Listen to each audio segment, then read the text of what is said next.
kita punya negara supaya kita jaga, supaya kita bisa kendalikan ini semuanya. Ini baru di barat, belum yang di timur.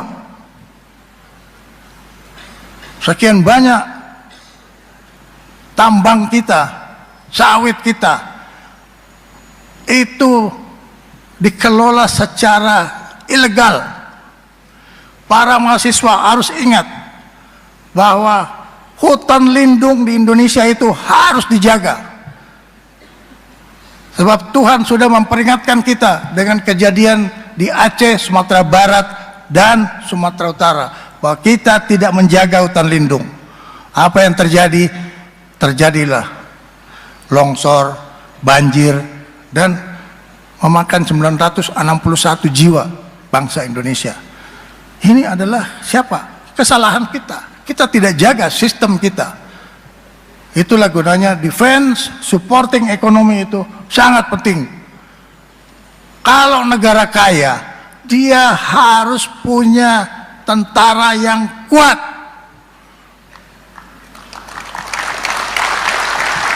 Kalau tidak kuat tentaranya, sama dengan rumah, tidak ada yang jaga, orang keluar masuk bawa harta karun dari dalam rumah, dan ini kita tidak hendaki.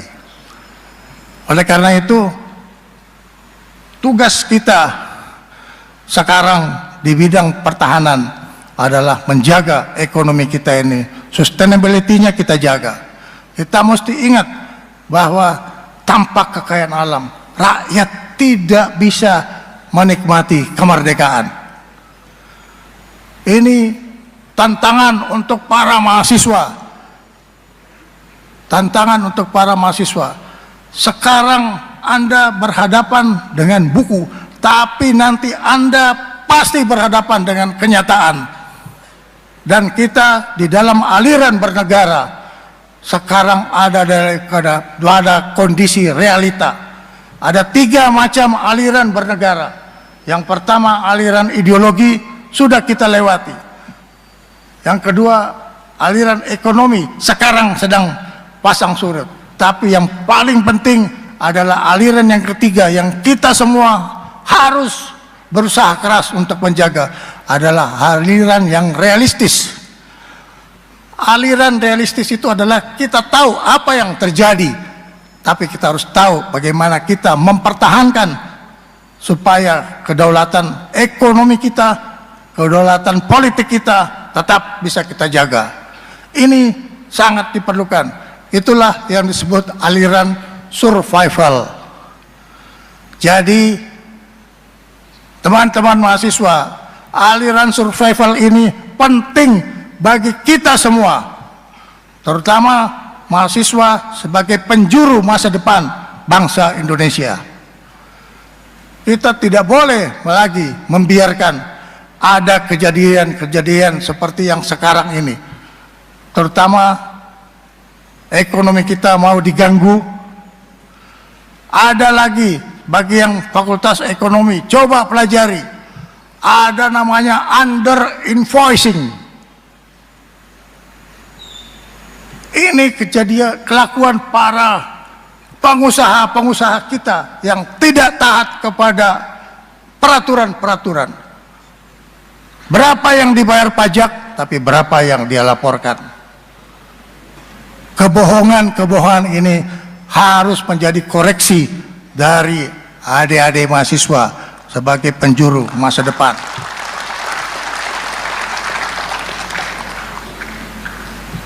Anda boleh menyalahkan kami, tapi Anda tidak boleh salah untuk ke depan. Perbaiki. Ya.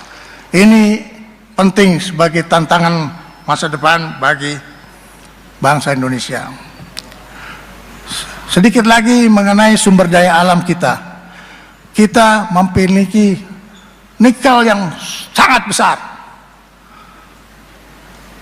Kita memiliki bauksit yang sangat besar. Tapi yang terjadi adalah orang keluar pelabuhan tanpa pemeriksaan.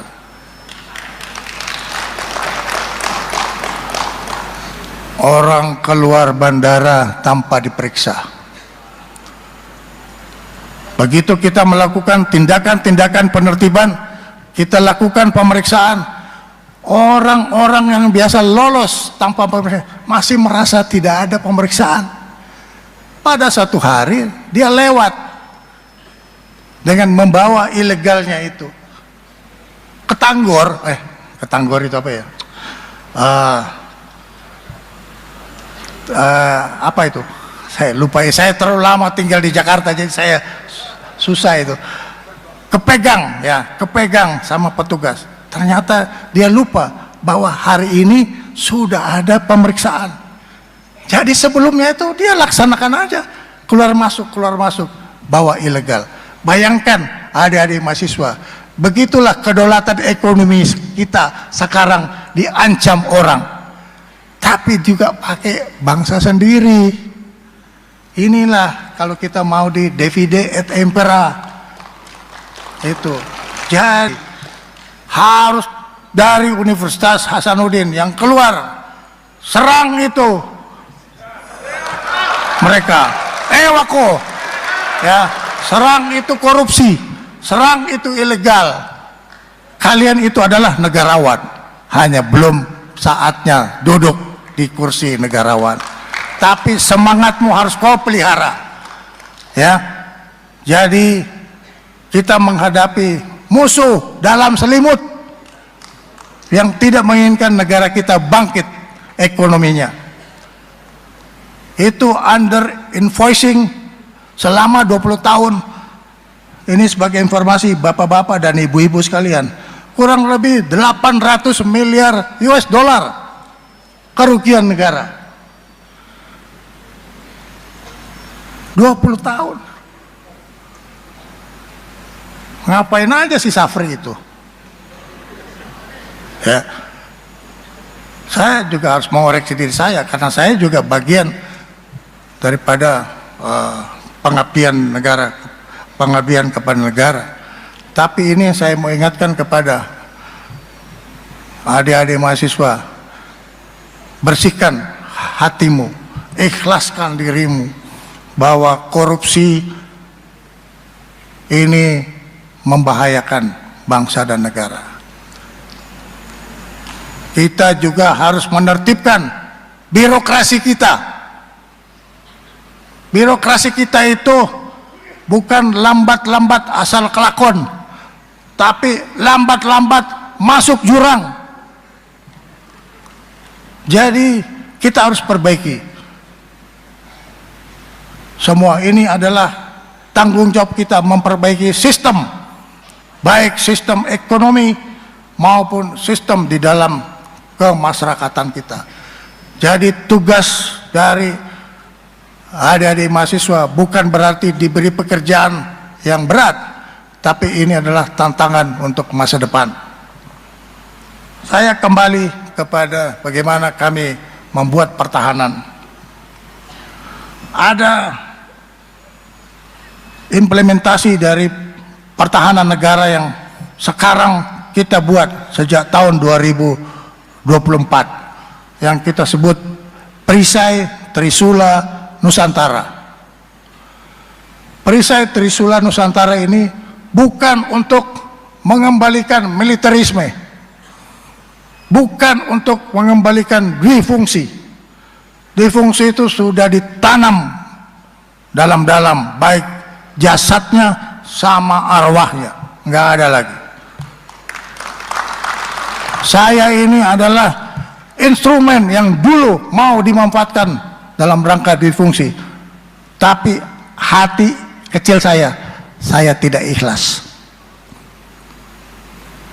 Nah, ini dalam menjaga NKRI, kita memperkuat kekuatan di darat, kita memperkuat kekuatan di laut, kita memperkuat kekuatan kita di udara. Orang sering nyeletuk, apa ya? Nyeletuk itu apa? Ngomel ya. Ini pertahanan negara menghabiskan uang. Betul, saya sangat setuju. Tapi cobalah dipikirkan secara logika dan perasaan, antara rasa dan rasio. Subscribe, share, like, and comment. Subscribe, share, like, and comment. Subscribe, share, like, and comment. Subscribe, share, like, and comment. Subscribe, share, like, and comment.